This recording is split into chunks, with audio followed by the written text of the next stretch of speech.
What's up, guys? This is Aaron, and it's time for Week 9 college football best bets. All right, so I've got four for you. I've got a few games I'll talk about just because they're more of the high-profile games, and I've also got some lanes that I haven't played, one or two that I may, so I'm going to give you that as well. So let's get into it. So I'll take Cincinnati first half minus 14. The first half line's minus 14 and a half, but I bought the hook down to 14. It's minus 120. That's not terrible. So Cincinnati, they're playing Tulane. They get them at home. And last week, we saw Cincinnati play Navy, and they just never really looked right. They couldn't get those stops on third down. Of course, it's an option offense. Navy's not a team that other teams are going to get, super excited about playing.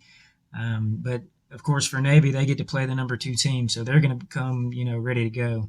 So it was a close win, and I've read some coaches' quotes where Luke Fickell's talking about, how they were not really as prepared as they could have been last week, and how this week is kind of that bounce back game. At the beginning of November, you're going to have the playoff committee come out with their rankings. So Cincinnati's got to look good this week. This is probably going to be, I think, the last game that everybody's going to see before the rankings come out. So Cincinnati, they're 7th in yards per carry on offense. So they're going to run the ball, and they're going to run the ball well. Tulane is 102nd in yards per carry on defense. So they get gashed on defense. They're 96th in pass yards per attempt. So, per pass, they're 96th. That's not good. Cincinnati, they scored 41 a game. Tulane's going to give up 42 a game. So you figure Cincinnati probably gets to 40, and as long as they can get about half of that, maybe a little more in the first half, you should be able to cover this number. Tulane, they've given up, here's the last 4 games, or the last 3 is 52 against ECU. They gave up 55 against Southern Miss and 40 against Houston. A few weeks before that, they gave up 61 to Ole Miss. So these are good offenses they played.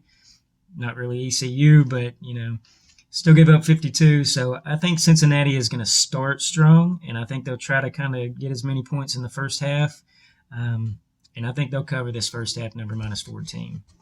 So the second play is going to be Southern Miss at Middle Tennessee, and we're going to go under 49.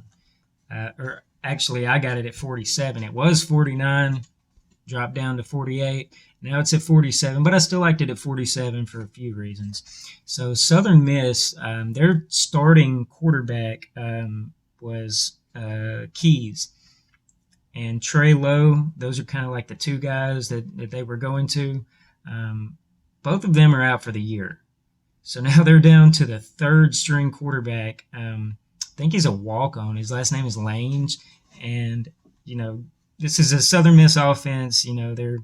They're playing 1-6 to the under in their game so far this season. So, that's because their defense is really good. Their offense is terrible. So they're still playing in lower scoring games, even though they just can't find a win. Southern Miss is 128th in rushing offense per carry. Middle Tennessee is 123rd yards per carry on offense. So neither one of these teams is going to run the ball. Probably going to get in a lot of third downs, a lot of third and medium, maybe long. So you would hope that they can, the defenses can get off the field. On offense, Southern Miss is 105th in yards per pass. So they can't throw the ball, they can't run the ball, probably not going to score. On defense, Middle Tennessee is 22nd against the pass in yards per attempt. So at least that Middle Tennessee is not going to give up like chunk plays through the air. They're not going to give up, yards in bunches, scores in bunches.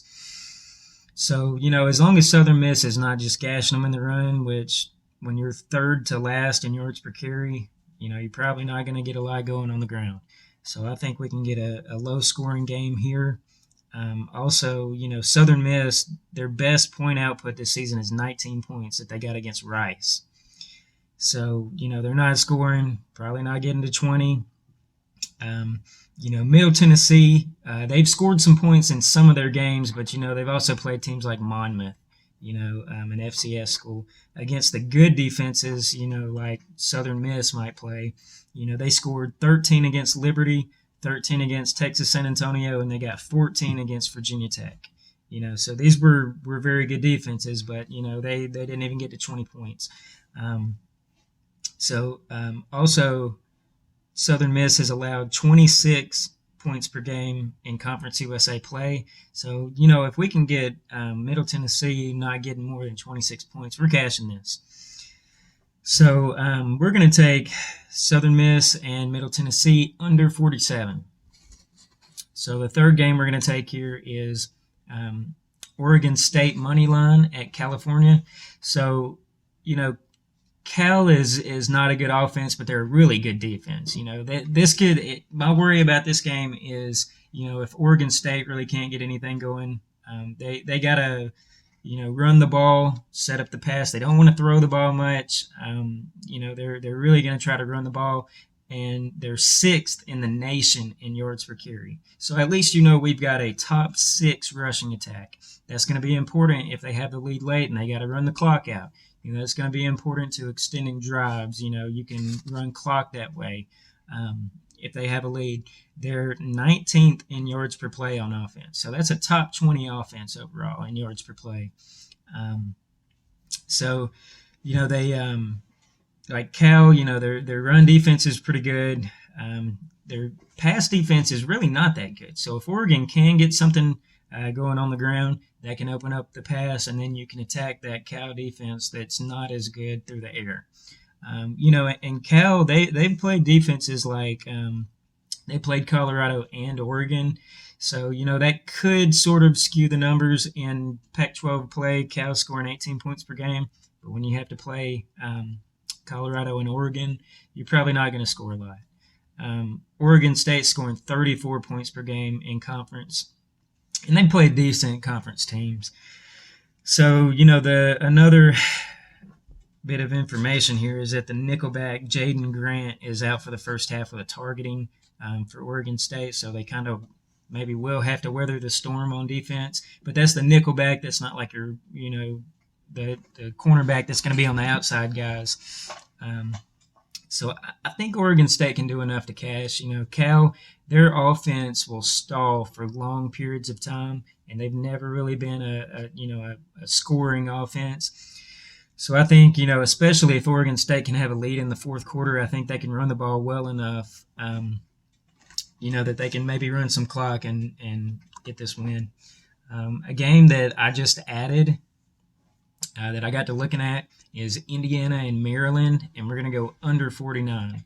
I'm seeing 48.5. I'll buy that to 49. If you've got that, I don't mind buying the half a point. I don't recommend buying half points, parlays and teasers, that kind of thing, because you're laying extra juice, and that's more, games you got to win at the end of the day to stay in profit.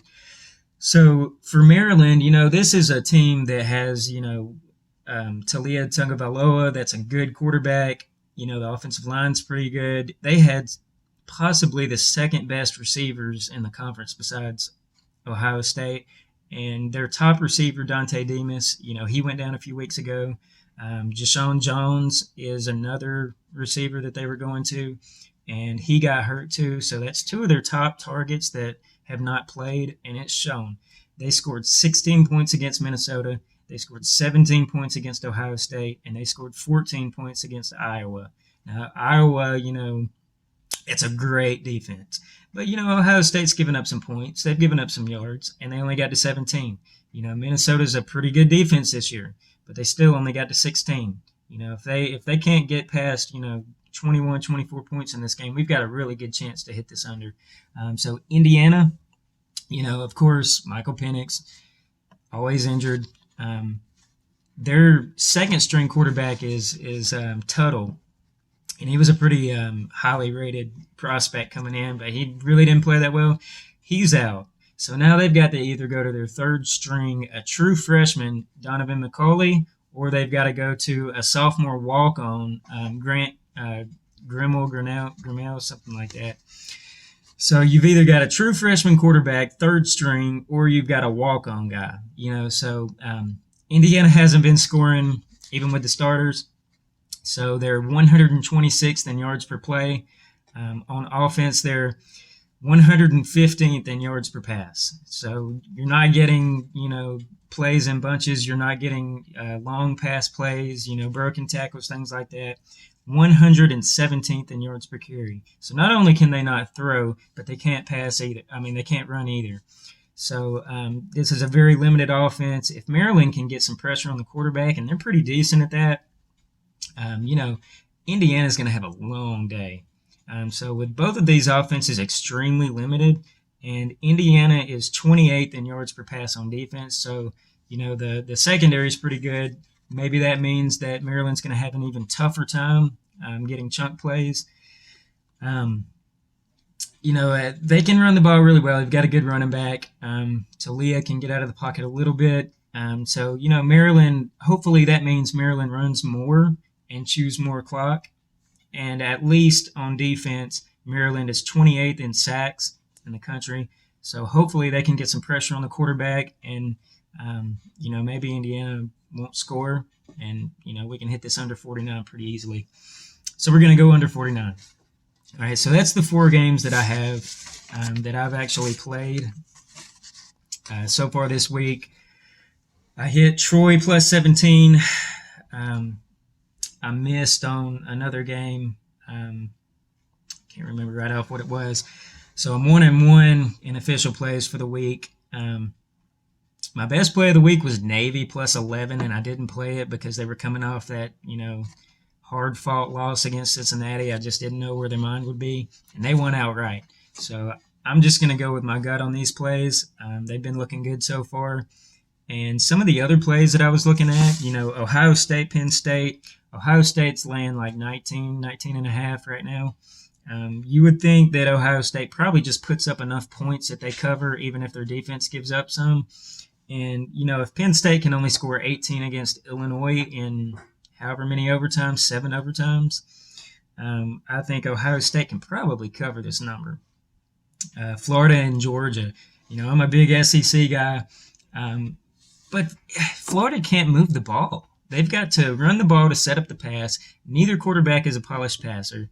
And they're probably going to go to Richardson, but they might start Emory Jones just because he's got he's the fifth-year senior, got the experience.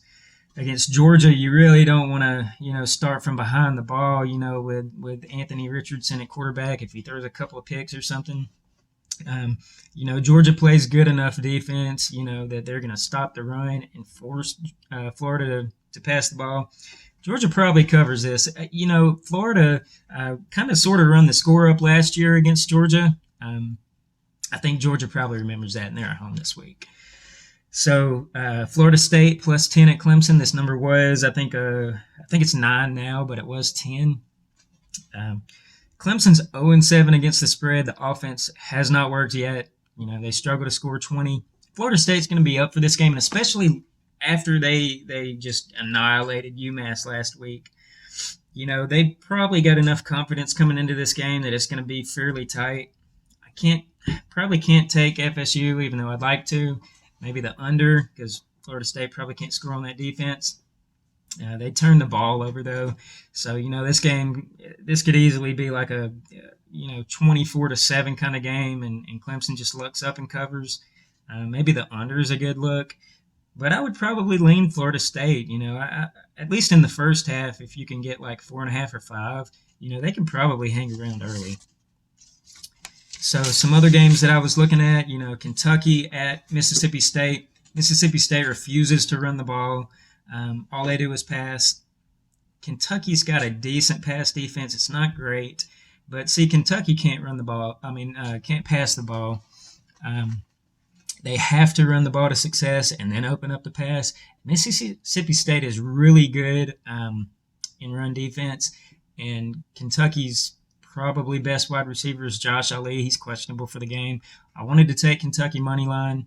They beat them 24-2 last year, but they they've lost I think 4, 5, 6 in a row against Mississippi State in Starkville. Maybe this is a spot where they're ready to finally get that win. I didn't take it though, just because it's they're not catching 6, they're not catching 4.5, they're not catching 3.5. They got to win the game. So I laid off of that one. I'm looking at Wake Forest minus 16 against Duke, but Wake Forest, their defense is so bad, that even if they score they score 43 a game, they could still give up 30 and then you don't cover it, so maybe over in that game. I'm not sure. Duke's pass defense is not very good. Actually their run defense is better than Wake's. They're 81st in yards per carry. Wake is 108th in yards per carry. And I know the Army stats skewed the numbers a little bit, but you've got enough of a sample size now that it all matters. But Duke, they lost 38-7 at North Carolina. They just came off a 48-0 loss against Virginia. So, it kind of looks like they're going in the wrong direction. Maybe Cutcliffe's just kind of lost the team a little bit. So we'll see what happens. I think Wake Forest could beat them by margin, though. And then the last play I'll talk about, I'm still deciding on. This is Louisiana Monroe at Appalachian State. So Louisiana Monroe went to a new quarterback. His name is Rogers. When Rich Rodriguez's kid got hurt, and all of a sudden they've got offense. So they scored 21 against Georgia State, who gives up 32 a game. So that wasn't so good, but that was kind of his first start. And then they come back and beat Liberty. They scored 31 points against Liberty, who only gives up 17 a game. So that's really good for not a good ULM offense. They scored 41 last week in a win against South Alabama, who only gives up 22 a game. So they're scoring, almost double what these teams have been giving up per game. Liberty's got a good defense. South Alabama's got a pretty good defense. So even though Appalachian State definitely has the talent and the statistical numbers, like they probably win this game by margin, I still think Louisiana Monroe has kind of figured something out on offense. They're getting 426 yards per game in the last 3 games in conference play. Appalachian State is 106th in pass yards allowed. So with a surging quarterback, a newly found offense, maybe Louisiana Monroe can get enough points to send this game over. I think the total is at 57.5 right now. And I'm looking to play this over. So Louisiana Monroe, these are their numbers the last 3 games for this new quarterback. His name is Rogers. He's got 8 touchdowns, 1 interception, 800 yards. That's 267 a game. And he's completing 67% of his passes.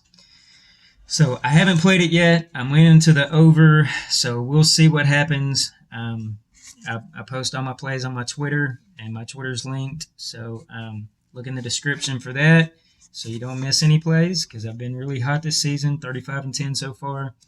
We're up almost 20 units, $100 bettors up almost $2,000 already, and we're only halfway through the season. So good luck, guys, with whatever you bet, and have a good week.